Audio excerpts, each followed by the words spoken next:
खंडार तालुके में बादल फटने से 29 देहात मुतासिर। एमएलए प्रताप पाटिल चिखलीकर ने नुकसानात का जायजा लिया।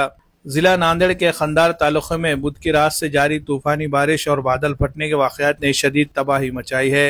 इन बारिशों से कमोबेश 19 देहात मुतासिर हुए हैं और कई देहातों का जमीनी राब्ता पानी की सतह बढ़ जाने की वजह से मुनखता हो गया है। बादल फटने के इन वाक़यात के बाइस नंदनवन, चिखली, साविल, शिवर, औराल, मंगल, सानवी, दाताला, लेगांव, शिराडोन, डंडा, कंडा, कावथा, बारूल, तेलूर, येल्लूर, काटमल्हा, चूमेगांव, उमरा, दनज खुर्द जैसे देहातों के मुतादिद मकानात में बारिश का पानी दाखिल हो गया है।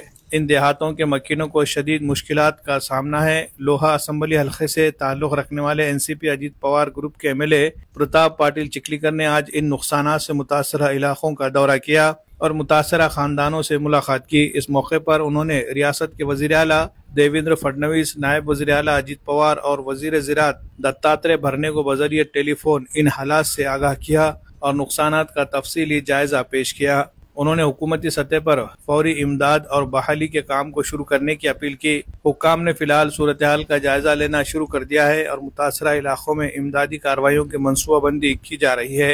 Bureau report, MCN Urdu news.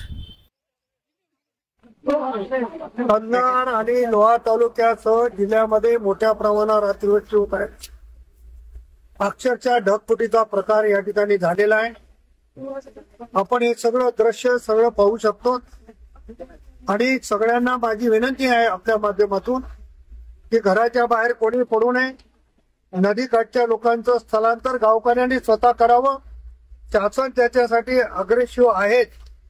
आताच राज्याचे मुख्यमंत्री आदरणीय फडणवीस साहेब आणि राज्याचे उपमुख्यमंत्री अजितदादा पवार साहेबांचं माझं बोलणं झालेलं आहे। त्यांनी मान्य जिल्हाधिकारी, मान्य तहसीलदार आणि सर्व यंत्रणेला सूचना दिलेल्या आहेत। त्यामुळं सर्व नागरिकांना, सर्व गावकऱ्यांना हात जोडून विनंती आहे की घराच्या बाहेर पडू नका। नदीकाठच्या लोकांना चांगल्या सुरक्षित जागे आपण स्वतः पुढाकार घेऊन आलो।